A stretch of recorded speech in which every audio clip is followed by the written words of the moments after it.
Hi folks, welcome back to the Horde. So let's see, it's about 49, 50 degrees, something like that. This is 48.0. Oh, they don't exactly exist. It's about 10 to 11. It is October 12th, Sunday. Look at that, my battery's all charged up. Wow, 8 degrees Celsius. Hasn't been that cold in a while. So last night chilled down quite a lot, obviously. Yesterday, well, let's start out with Friday. Yesterday was only Saturday. Friday, out in Adams County, my son bought a house in Pennsylvania. So the closing went through. It was really pretty cool. The whole thing worked out. So that's done. He's doing the carpets and painting and all that other stuff. He had a couple of surprises. The washing machine, they had to put a UV filter in the water lines, and when they did that, they must have let some crap through. So the crap got into the valves of the washing machine. So the cold water valve does not work at all. No water comes through it. And the hot water valve fills slowly but doesn't turn off. The hot water valve is kind of stuck partly open. It doesn't open all the way, and once again it doesn't turn off. So he had that surprise. And the second surprise is when they fooled around with the system to put in the UV filter, they took out a canister that was in there, and they didn't a canister filter, and they didn't put the filter together properly, as near as I could tell, and it was leaking. So then they tightened the piss out of it. I mean, just tightened the hell out of it. So I couldn't get it apart, and they didn't leave the wrench there. You know, those things kind of have those funky plastic wrenches that kind of go and grab the filter, grab the outer casing. So I put that in bypass, given that they didn't have a filter in it anyway, and that stopped that leak. The washing machine, he's going to end up getting a new washing machine. The washing machine's about 8 years old. So and it's one of those ones that take like 50 gallons of water to fill the tub twice, so it burns like 75 to 100 gallons of water every time you use it. I mean, it's just amazing how much water that thing uses. We know because we were filling it kind of by hand to rush it along a little bit, and we just kept dumping water into that pig, and it just kept taking it and taking it. I'm exaggerating. It probably uses like 30 gallons of water each time it fills the tub, maybe 25. So it uses at least 50 gallons of water for a wash.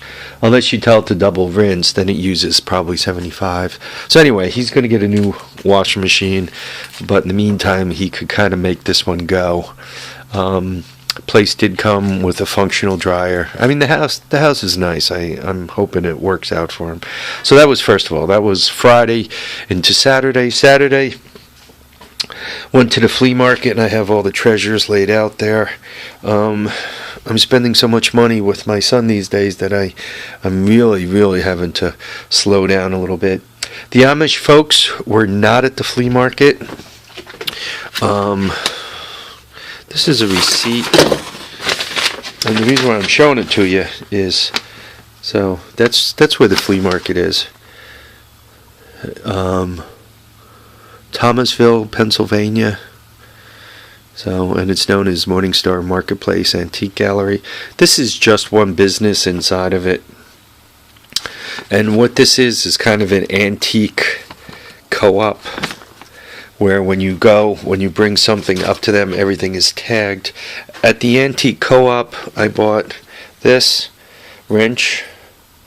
It was $1. So it's a Crescent, made in the USA. And specifically, it was made in Jamestown, New York. Once again, for $1, I can't pass this up. This is a piece of history. I mean, it works. Right. I'm very happy with that. So that's one thing I got.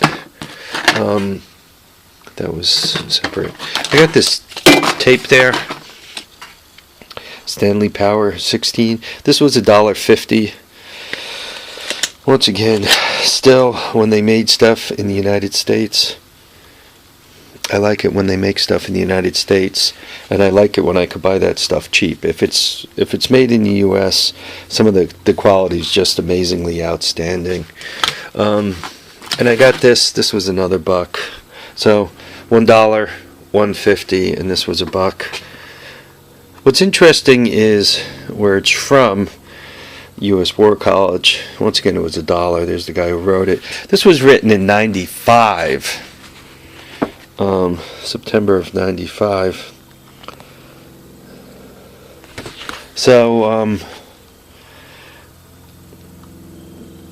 it's interesting because this was really before any of the. I mean, there's been trouble in the Middle East forever, but. And I have my own theories about that, but who wants to trigger a religious debate? But that book was written before, I guess it was, because 96, those were the, Clinton, Bush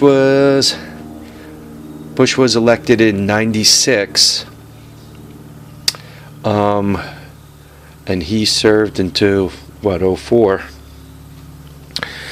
And then we got the present guy, Obama, 04 to 08.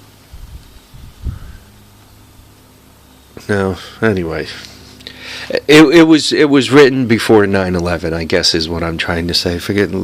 Excuse my mind. I'm asking it to think hard on a Sunday morning, and it's just not cutting it. Anyway, so it was written before 9/11. So it's just interesting that these things, I think almost no matter who the presidency is, these things kind of live in a background and move forward and just kind of happen no matter who the president is going to be, whether you elect right or left, up or down, or whatever you're going to do. The rest of the stuff is from the 25-cent people, Christmas lights from Grants. So back in the day, this was 2 for $1. I don't know. They might have been clearing it out, but so. Eyeglass cleaning stuff, 25 cents. Headlight visor, Harley Davidson. LEDs, obviously, 25 cents. This folding scissor that was made in the United States, 25 cents. And once again, another thing made in the United States. And for these night light bulbs, I've told you guys 100 times that I like red light bulbs, so there you go. So anyhow, I just wanted to let you guys know that. One other thing, I have a YouTube subscriber who comments frequently. Love his comments. Kenney C. And when we were first in contact, he wasn't doing all that much with videos. He had a couple up, but not too much, and they weren't that frequent. So I try to, especially for people who comment, I try to get out there and take a look at your channels to see what you're all doing.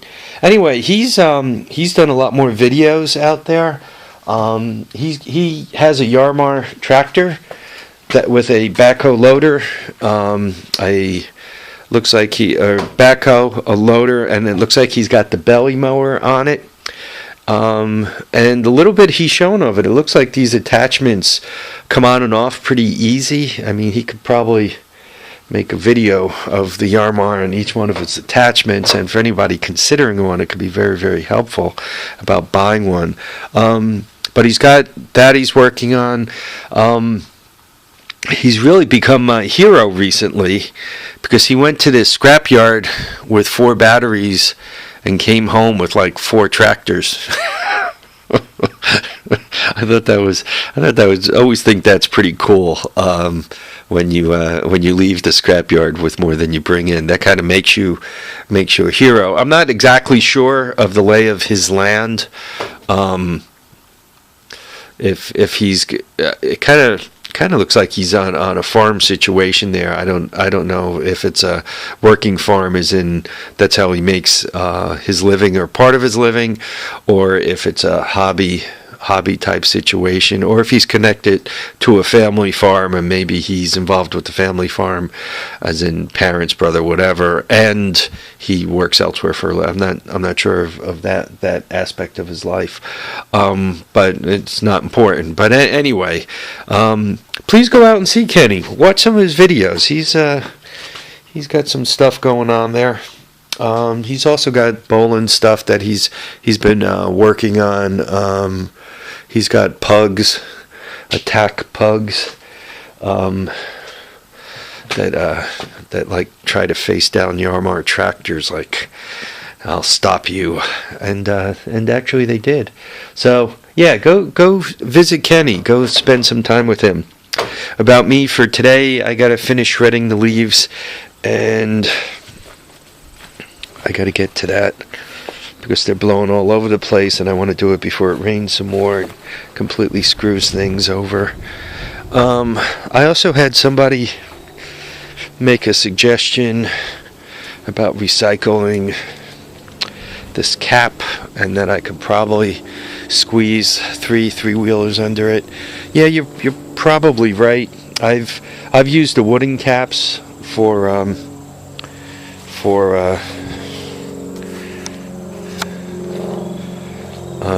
making shed type things, and I've been thinking about it and probably will. I'm not sure from a length point of view it's big enough, but it would be probably big enough to squeeze a Cushman into, or a golf cart or something else that I want to get out of the weather. And it's getting to be that time to get crap out of the weather, so I got to get my act together. Guys, keep watching, keep commenting, keep subscribing, and also, guys, please make videos. I like it when you make videos. You on the hunt there, huh, buddy? You killed that mouse. She's a halfway decent mouser. She gets 1 or 2 a month, so we like that, or I like that. The mice don't care for it, though. Okay, folks, thanks for watching, commenting, and subscribing. Please excuse my nasal here. I got a bit of a cold coming on. Everybody seems to be sick and trying to give it to me. So we'll catch you guys up on the next episode of The Horde. Till then, remember, keep your feet down, keep your head up, and enjoy all the days you get. Thanks, folks. Bye now.